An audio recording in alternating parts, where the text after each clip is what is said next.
Hello and welcome to the poetry weather forecast. Let's have a look at it, shall we? Dot, a dot, dot, dot, a dot, dot, spotting the window pane. Spack, a speck, speck, flick, a flack, flack, freckling the window pane. A spatter, a scatter, a wet cat, a clatter, a splatter, a rumble outside. Umbrella, umbrella, umbrella, umbrella, bumbershoot barrel of rain, slosh a galosh, slither and slather a glide, a puddle a jump, a puddle a jump, a puddle a jump, puddle, splosh, a juddle a pump, a luddle a dump, a pud muddle, jump in and slide. Have a nice day. Goodbye. Well, what made that poem work? A lot of the words were made up. But we know what the writer was trying to say because of the sounds. The words weren't just nonsense. She used the sounds of what she was describing.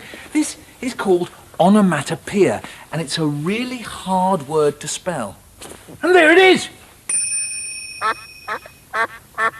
In this programme, we'll see how poetry can use sounds to make the words do more work, to mean more than just their dictionary meaning. Now, one way to do this is to listen to the sounds and words that you hear at different times and in different places. My family's Jewish, and when I was growing up, my mum and dad used lots of Yiddish words.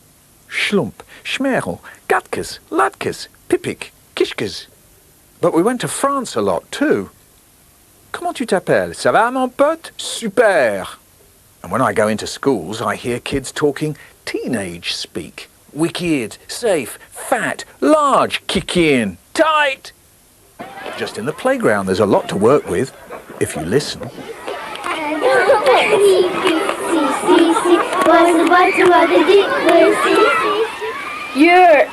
I just took it. You want a bit?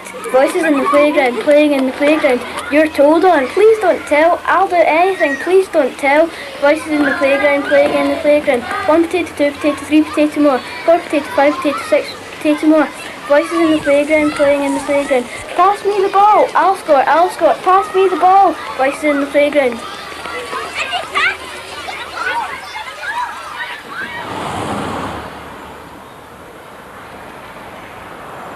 Of course, where you live will influence what you hear and how it's spoken. The English language itself is used differently depending on where you are.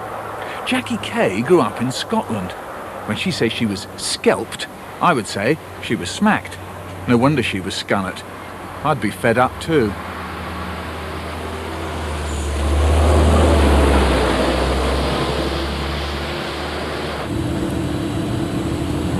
See, when my English cousin comes, it's so embarrassing, so it is. I have to explain everything. I mean everything. So I do. I told her, know what happened to me? I got scalped because I screamed when a scalp went into my pinky finger. Ouch! Loud! And my ma dropped her best bit of china. It was sore, so it was. I was scared being scalped when I was already sore. So I ran through the park, over the burn, up the hill. I was knackered and fell into the mud and went home mock it and got scalped again. So I locked myself in the cludgy and cried, so I did, pulling the long roll of paper onto the floor like that Doug Andrex. Whilst I'm saying this, my English cousin has her mouth open. Glake it, stupid, so she is. I says, I'm going to have to learn you what's what. And at that, the wee git cheers up. The wee toffee nose says, not learn you, teach you, like she's scored. The Black Bin Liner by Jamie Martin and Joseph Pratt. A dark cave with a big black bull ready to charge.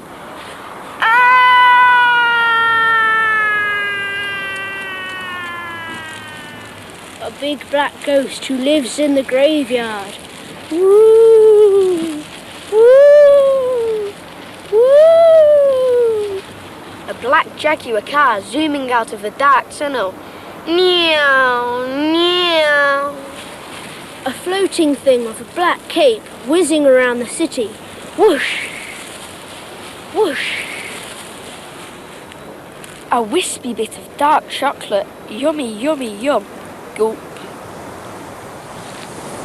A dark sticky oil spill in an exotic ocean. Splash. Yuck. Oil.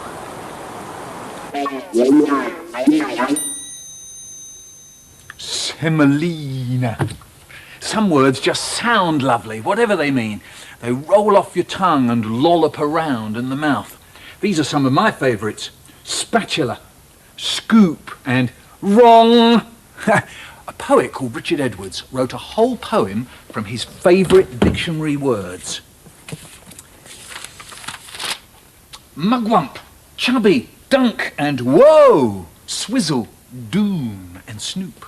Flummox, lilt, and afterglow. Gruff, bamboozle, whoop, and nincompoop. Wallow, jungle, lumber, sigh, ooze, and zodiac. Innuendo, lullaby, ramp and mope and quack and paddywhack. Moony, undone, lush and bowl, inkling, tusk, guffaw, waspish croon and cubbyhole, fern, fawn, Dumbledore, and many more.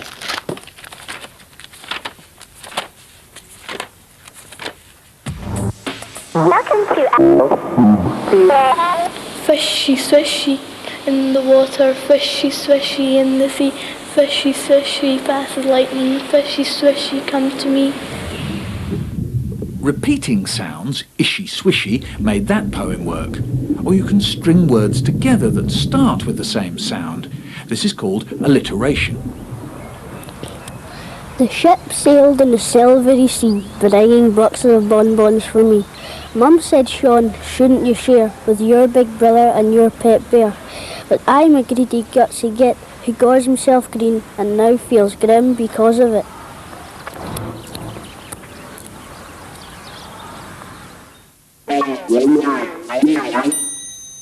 If you're making up your own words, the sounds of the words can remind you of the things you're describing.